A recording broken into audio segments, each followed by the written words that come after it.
الحمد للہ رب العالمین۔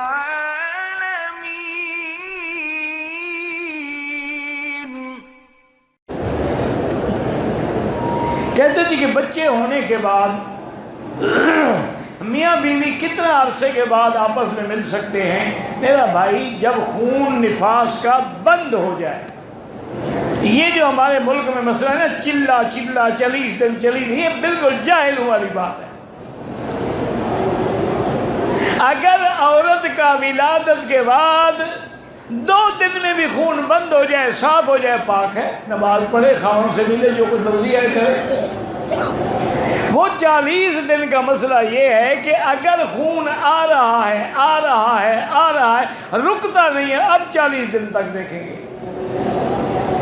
40 دن کے بعد بھی نہیں رکا تو بیماری استحاضہ ہے، پھر بھی وہ نماز پڑھے گی، غسل کرے گی، سب کچھ کرے گی۔ لیکن اگر خون بند ہو جائے، آج کل تو جدید ٹیکنیک ہے نا ولادت کی، وہ فوراً انجیکشن دے دیتے ہیں اور 2 دن کے اندر پاک ہو جاتی۔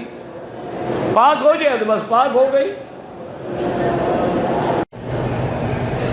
اگر عورت نفاس میں ہو، یعنی بچہ پیدا ہونے کے بعد، اس وقت میاں بیوی مل سکتے ہیں؟ بالکل نہیں مل سکتے۔ نفاس تو حرام ہے نا، جیسے حیض حرام ہے۔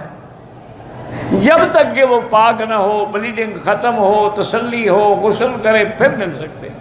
اور ویسے بھی میرا بھائی، یہ کیا ایسی حرکتیں نہ کیا کرو۔ حیض میں یا نفاس میں ملو نا تو وہ گندا خون مرد کے احلیل کے اندر چلا جاتا ہے، جس سے ایڈز پیدا ہوتی ہے، عطشک ہوتی ہے، سوزاک ہوتی ہے۔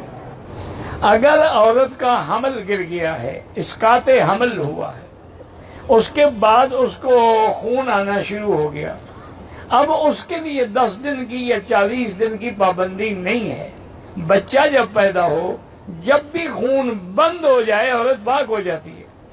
وہ تو ہے 40 دن کے، اگر خون بند نہ ہو تو 40 دن تک دیکھنا پڑے گا۔ اگر اسقاط حمل کے بعد یا بچے پیدا ہونے کے بعد 2 یا 3 دن میں خون بند ہو گیا، عورت پاک ہے، غسل کرے، نماز پڑھے، طواف کرے۔